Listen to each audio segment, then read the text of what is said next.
Welcome to this great training meeting, social media amplification in the time of GOTV.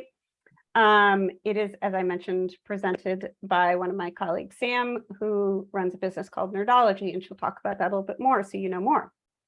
Just so you know, we're recording the session.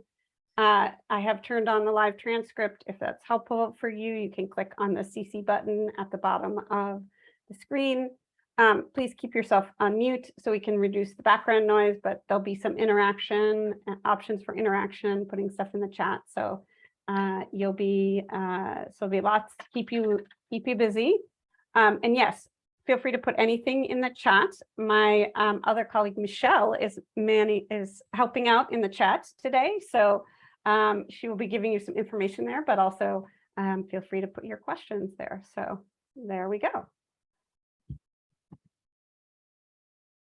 All right. So as we always do our land acknowledgement, I want to do that first. If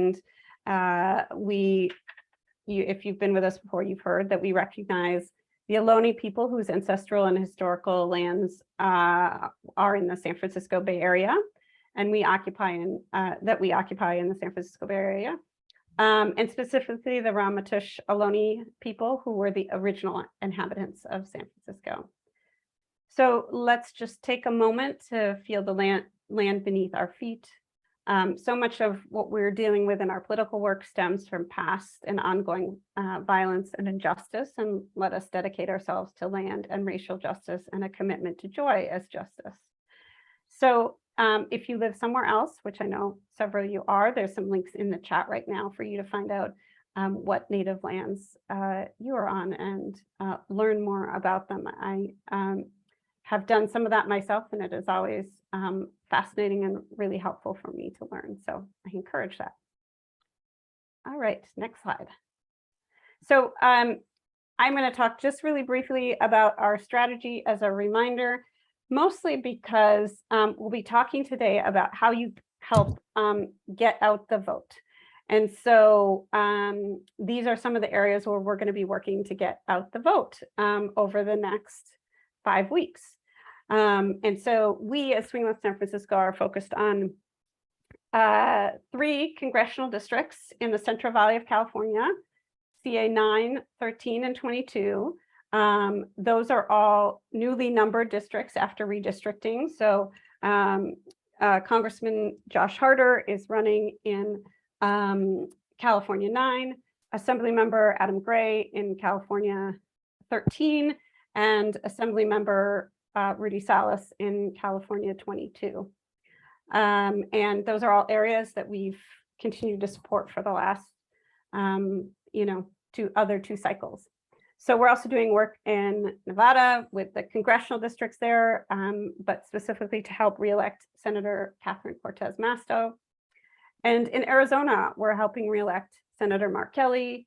There are 4 swing congressional districts there and 9 state legislature races, and they only need 1 flip for control. And that's super important because most of you probably heard last weekend, they reinstated a 1900s bill that virtually outlawed all abortions in Arizona. There was a Pima County judge who made that decision. So that is now the law of the land in Arizona. And so with that 1 flip for control, there is a lot that we can do to support reproductive justice in Arizona.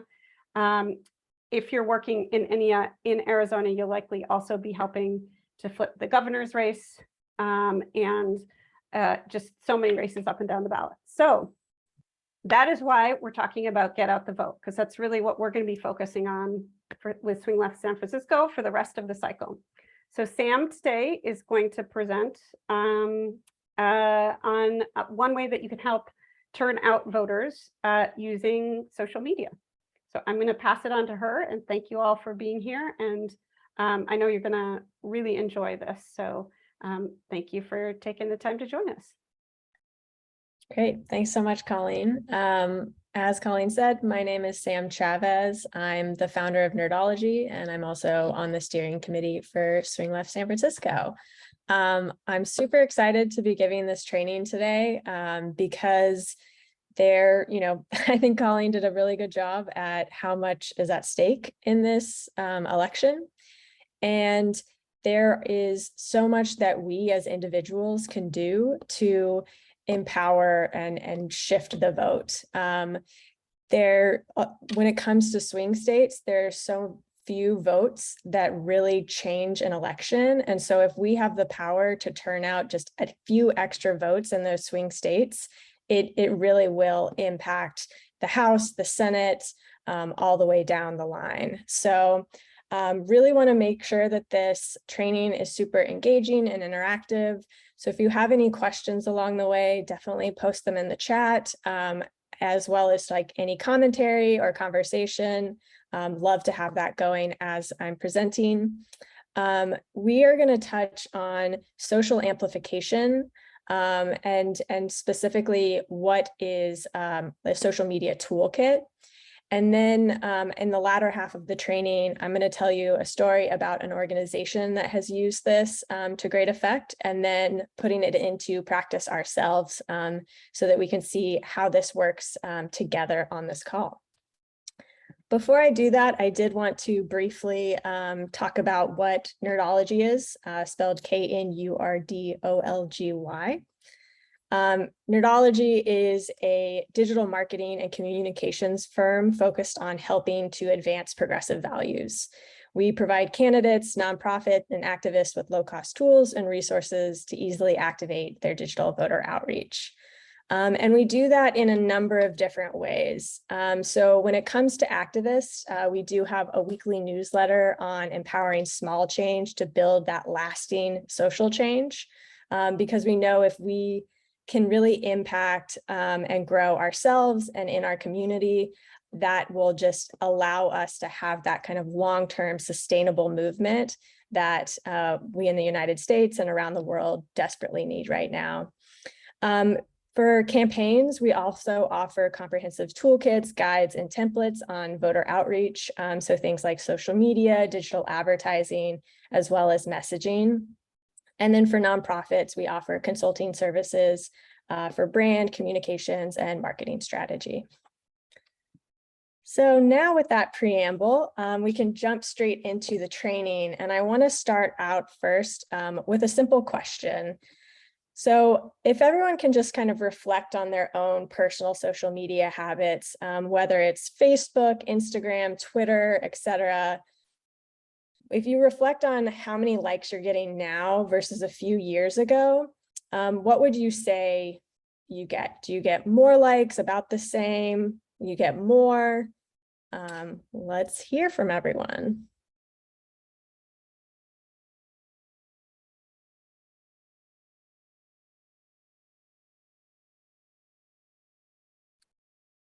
So again, it's, do you get the same likes you got a few years ago?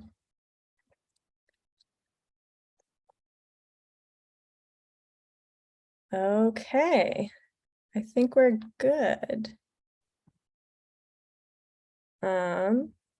So interesting results. So we have about 46% say about the same, 23 about way less, and then 31% say you get more. So to the people that get more, congratulations, that's amazing.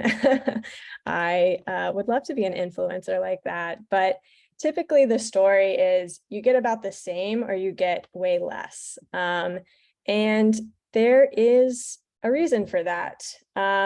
We have seen, we have seen that in the last few years, the organic reach, which is essentially just how many people see your post without you having to pay for advertising, has declined pretty significantly in the last few years. Only on average, about 5 to 12% of your followers will actually see your post. So breaking that into actual numbers, if let's say you have 1,000 followers on Instagram, on average, only 120 people are seeing your post. And on Facebook, it's down to 52. This, of course, is an average and it doesn't completely reflect your own personal social profiles. Like that might vary depending on how much you post, etc. But it is a very significant piece to the progressive movement, because we know that it's much harder for progressives to get their voices out, particularly on social media. And there's a lot of reasons for that. And one of them is just the business structure of social media. So the three kind of main reasons for why there's a decline in overall likes is because of how, let's say, Facebook, Instagram are organized. They are a business and their job is to make money for themselves. And so the way that they do that is they prioritize advertising. So they would much rather an organization or a campaign and even an individual advertise their post versus just posting it without paying for advertising. They also prefer outrage over substance, which makes it a lot harder for Democrats to get their message out when we know that the right-wing media machine does a very good job with outrage. If you are eliciting an emotion on social media, that means that you're going to probably stay on the website longer. And that's exactly what these social media companies want. They want you to stay on Instagram scrolling so that you can see more ads so that they can make more money. And then that leads to the final piece, which is they're chasing trends. So if you've noticed on Instagram, it's really changed in the last few months even, and it's turning a lot more into a TikTok than it did in the past.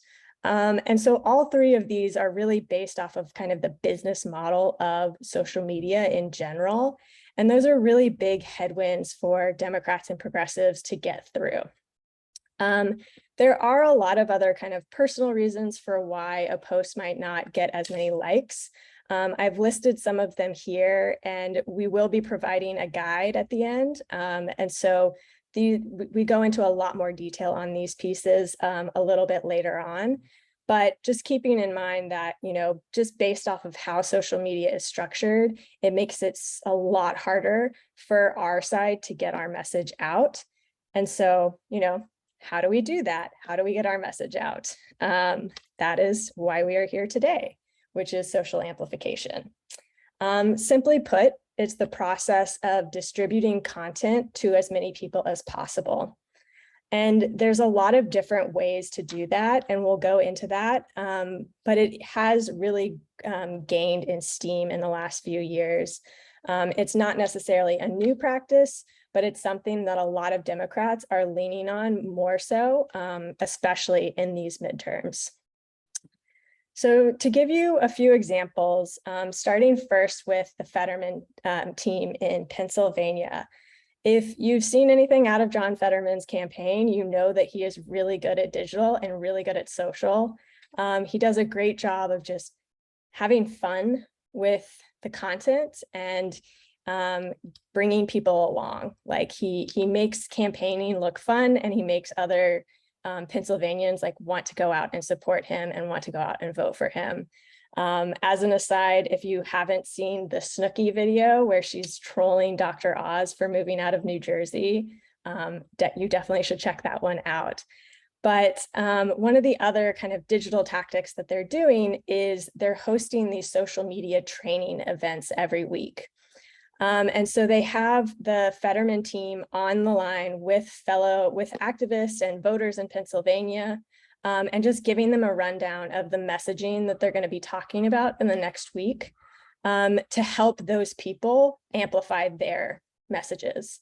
So if I'm a Pennsylvania voter and I share something that John Fetterman has posted, all of my fellow Pennsylvania voters that follow me are going to see that, whereas they might not necessarily have seen that if the Fetterman team had just posted that on their own. So that's one example of how that social amplification is being used in the midterms. Another example is Way to Win. And this is a coalition of organizations led by Anat Shenker-Osario. And they have done a lot of different messaging testing to really understand what messages work best for voters that are going to help people kind of influence and persuade and get people out to vote. And so they've been providing social toolkits that offer graphics and captions to help people post messages that have already been tested and we know that work. So this example here is about freedom. That is a big messaging strategy that people are really attracted to right now because it does kind of flip the script on what the right wing has been saying, and it allows us to talk about abortion in a really strong footing. They've also provided a bunch of other kind of toolkits, one specifically for abortion, as well as voting rights, gun rights, etc. But this is just a way, again, to get the democratic message across to as many people as possible. I know Swing Left San Francisco has used some of these before, and so that we know that this is working really strongly because there's a lot of organizations that are sharing out this message right now. So those are two examples that are happening now, and those really fall into one of the categories that we're going to talk about today. So there's two kind of main ways to amplify your message on social media. The first is through an amplification campaign, which is more of an organized strategy to amplify a specific message or campaign. This is typically done more so with organizations or campaigns versus individuals, but we're going to go into it and you'll see how easy it actually is, that literally anyone could do this for any type of message that we're trying to get across. The other is a lot more of a casual way to amplify, and that is through relational organizing. That is simply asking your friends, family, colleagues to post, to help share and amplify your social posts. This is, less of a organized structure or strategy and just like a, hey, I just posted this, do you mind reposting it? So we'll get into both of these, but those are kind of the two main pieces. And while the amplification campaign is more of a formalized process, it's actually really simple. And there's really just three pieces that we need to know. The first is your goals. So what exactly do you want to accomplish with this post? Are we trying to get more people out to vote? Are we asking them to check their voter registration? Is this an event to sign up more volunteers to a canvassing event? Or are we trying to fundraise? Knowing our goals helps us then make sure that we find the right people to amplify our posts, and it makes sure that the posts that we are amplifying are going to help us get to those goals. The next piece is identifying allies. So this can literally be anyone. It can be friends, activists, organizations, campaigns, influencers, elected officials. You have it, whatever you're really trying to accomplish, find the people that are going to share your values and also that will at least help you out. So really just developing a whole list of people and other organizations that you think are going to help you spread this message. For example, with Swing Left, we partner a lot with Sister District. And so sometimes Sister District will help us amplify canvassing events, and we'll do kind of the same thing for their events as well. And then the final piece is creating sample posts. So this is developing sample graphics and captions for your allies to post on your behalf. We'll show you an example of this in a minute, but it's very easy. All you have to do is create a few different graphics and a few different captions to give people variety, and then share that with your allies. Let them kind of decide which graphic they want to use on their social, and then they'll copy and paste it and send it away. And that is done through a social toolkit, which is really just an organized file that makes it easy for your allies to post on your behalf. It can include a lot of different things. Typically, it's really good to keep this as short and sweet as possible. The one that we're going to share out today is only 2 pages, but it typically includes those sample captions, graphics, links, and hashtags, as well as potentially instructions on when, where, and how to post. This screenshot is going to come back later, but you can see here, we have 3 different sample captions, and then these are 2 of the 4 sample graphics that we have for you today. But the idea here is that it's just one document, you send it out to your allies, they can copy and paste the caption they like, download the graphic they like, go onto their social media, paste it and post it. Super easy, both for you and the person that is posting on your behalf. So, like I said, these are the steps to amplify. So you create your social toolkit, you send it out, typically over email, and then you give them instructions on when and how to post. And then on the day that you've asked people to post, you watch as your allies help promote your message, and then you monitor your social accounts just to see how things are going. And then the last piece is thanking your allies. While we've made this as easy as possible, you do want to express gratitude because they are taking time out of their day to help you out. So always give them a nice thank you at the end. So that is kind of the more structured way. And as you can see, like it's very simple, but it is slightly more structured as opposed to relational organizing, which is more about like the act of mobilizing your personal contacts within an activist network to support collective action. This is, of course, not new and not just tied to social. This has happened across the board, and it's really gaining popularity. And the reason for that is because it's really authentic. You know, if you're talking to someone that you already have a relationship with, the thing that you're going to come to them and ask them like, hey, I would really love for you to vote in the midterms. People are going to be more willing to take that action because of that personal relationship you have. And we have actually seen that that is the case. So in 2018, during the midterms, we saw that if someone texted a friend asking them to vote, there was an 8.3% increase in the likelihood that that person would vote. So again, going back to those margins of victories, in some of our swing states, the margins of victory was as low as like 4 votes per congressional district. If you get a few people out to vote, that has such a large impact to shift the votes in those swing states. And so this is such a simple way to get people out to vote. And it's simple because it's really based off of like your own preferences on how you want to message and how you communicate with your friends, families, and colleagues. So you could send a DM and say, hey, I just posted this. Do you mind posting this or sharing it to your stories? You can share it to your own, Instagram stories and say, hey, today is like voter registration day. Do you want to like post this on my behalf as well? Or you can text a friend or email a friend.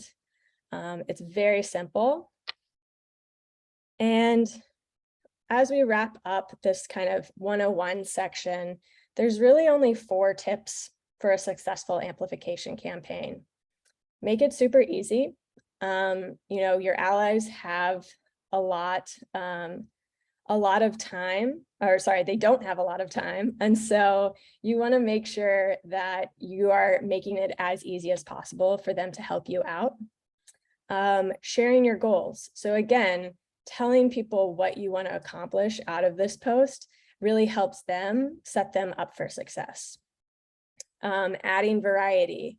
So when it goes back to that social toolkit, if you're creating multiple graphics, it's a lot better than just having one, because the people that are posting to their profiles, they know what types of things are going to get people's attention from their followers. Like, as a millennial, I know what type of like graphics are going to work for the people that follow me. Whereas, someone that is Gen Z is going to react in a completely different way. And then finally, expressing gratitude. Again, they are taking time out of their day. So really, be authentic and thank them for their help. So that's really the 101 on social amplification. I wanted to also kind of tell a story about how this has helped support an organization that I'm a part of, and kind of see the full impact of what social amplification could do. Before I go into that, I do want to just caution that this story does contain discussions of sexual harassment and assault. We are aiming to be extremely respectful and will only talk about this at a high level, but I do want to just raise that before we dive in.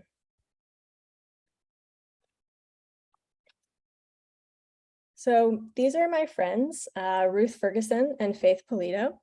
They were both sexually harassed and assaulted as young staffers in the California legislature. And when they went to report the abuses that they faced with the new organization that was created after the Me Too movement to help with this reporting process, unfortunately, that process failed them, and it has failed a lot of different survivors. For example, Ruth was retaliated against, and she was passed up for a promotion and raise that she had been promised. And Faith's abuser is on the job to this day. It is a very heartbreaking story, and they have both bravely shared their stories in the San Francisco Chronicle. And both of them had an amazing experience when they did share, because so many people came out to support them. Elected officials, people in politics really came out and said, either me too, or this has to stop. And having that support really allowed them to have the confidence to form a new organization. And I have helped them form this organization called SHIP, or Stop Sexual Harassment in Politics. And back in June, we were forming this brand new organization. No one had heard about us. And we wanted to get the word out that we were here to work with elected officials to really change this in politics and make California politics a more safe and inclusive space for everyone. But our problem was that we're a brand new organization.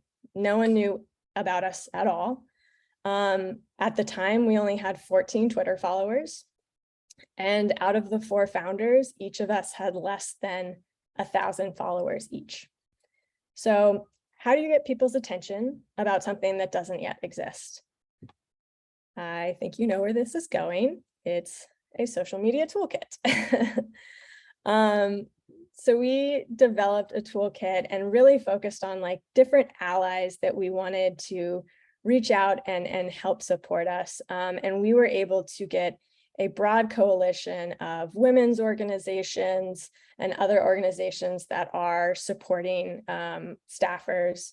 We were able to get press, elected officials, and candidates to come out and verbally support us. And so before that press conference, we sent this social toolkit out with an overview of when the press conference would be, that we'd ideally like people to post around that time of the press conference. And we gave people sample captions and sample graphics to post on our behalf. So while the 4 founders were in Sacramento giving our press conference, we were able to have this big social media discussion that we never would have had if we didn't have this social amplification. And we saw so much support. It was incredible to see on this day. This is a very busy slide, but it is just a snapshot of some of the posts that we saw that day. And I wanted to kind of take a step back here and just see what people notice about each of these posts. Is there anything that, kind of comes out to you about these posts that is interesting, or what have you?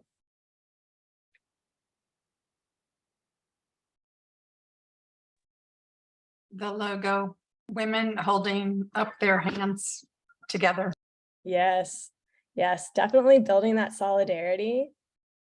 All show groups of women, yes. What about in terms of like the engagement, like likes, reshares, comments?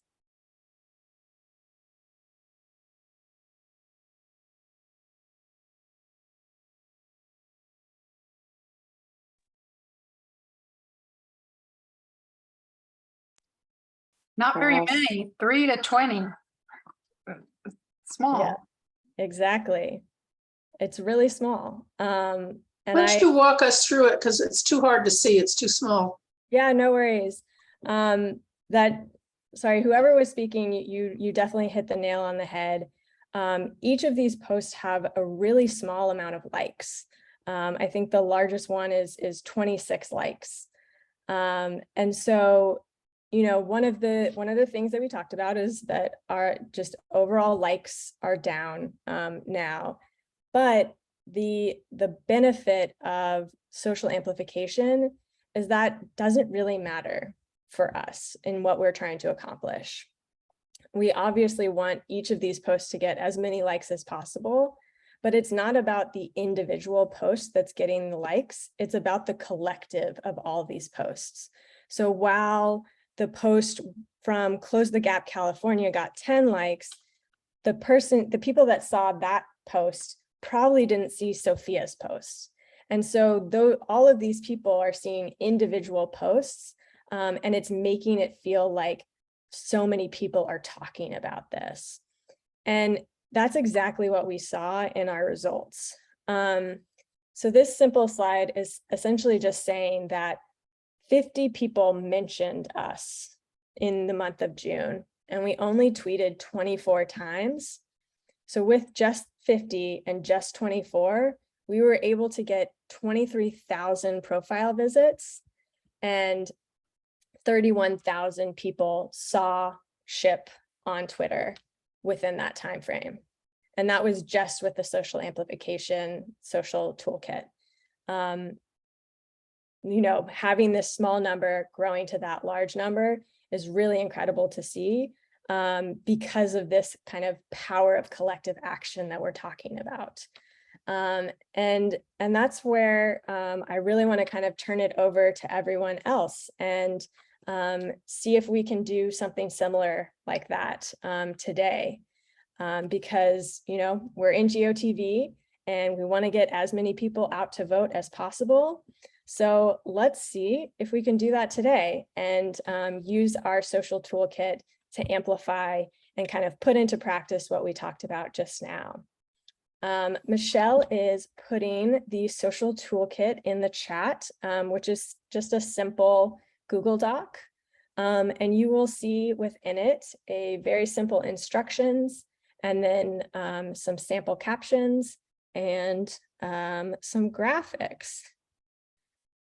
And so what we're asking today is for all of us to kind of open up that social toolkit, look through the graphics and the caption, pick out your favorite one, and post it to your own profiles, and see what we can do with the power of collective action. So I am going to click on this and do it myself.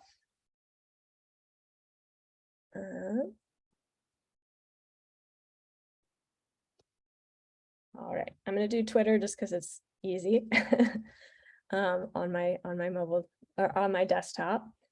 If you do want to download those graphics, you're welcome to just like copy and like download, or you can click on this link and it will take you to a Google Drive. So I'm going to pick this one out, just download it.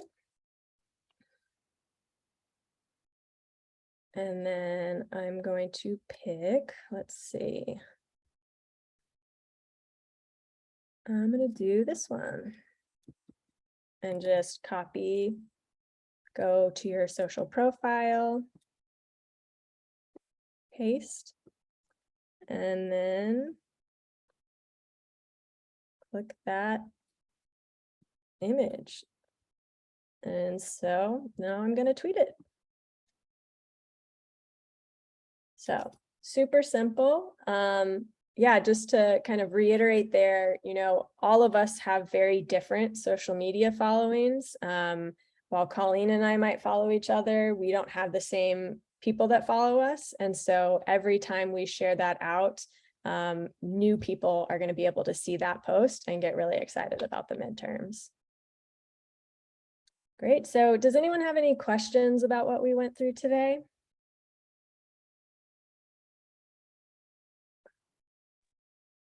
Sam, maybe you can talk a little bit about, oh, I was supposed to put it in the chat, sorry. Oh, you go ahead, ask the question.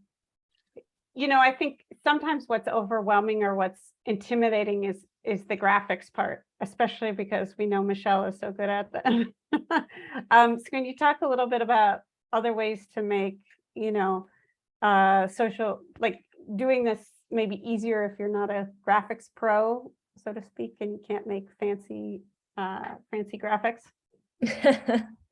Yes, and Michelle said just use Canva. It's so easy. I very much agree with that. So just taking us back to these graphics, these were all made in Canva, and they have a free service and they do a really good job of making it really easy for you to create your own designs. They have your own templates. And yeah, I mean, my best advice for any social media graphics is just like, keep it simple, make your message very clear and direct. You don't want to overuse too much words, but these are really good examples of kind of the best ways to create social media. All right, go ahead. You had mentioned timing. Is that anything you want to tell us about? Oh yeah, definitely. So it's hard to really say kind of a perfect timing because it does change and it's very much based off of the followers that you have. But one of the leading social media management tools, Sprout Social, recommends to post around 10 a.m. Monday through Friday. And they said Tuesday is actually a really good day to post. And they said the worst day is actually on Sunday. And all of that information is in the social media amplification guide that Michelle shared in the chat. And we're also going to be following up with that in email. So you can access that guide after this training. Telling my friends about it. And, you know, I invited several people to come to this kind of thing.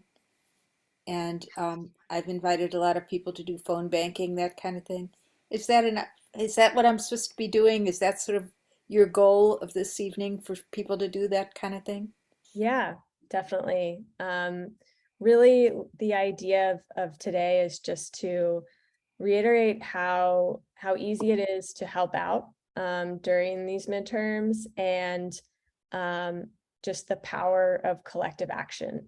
If we all work together and amplify our messaging, go and phone bank, canvas, etc., we all have that power to shift and change this midterms, for us to hold the House, hold the Senate, and expand some of those state legislatures. Great. And with that, I think that's a really great way to end on. So thank you everyone for joining us today. We will be following up again with that free guide if you are interested, but just super appreciative of your time tonight. And I hope everyone has a wonderful evening.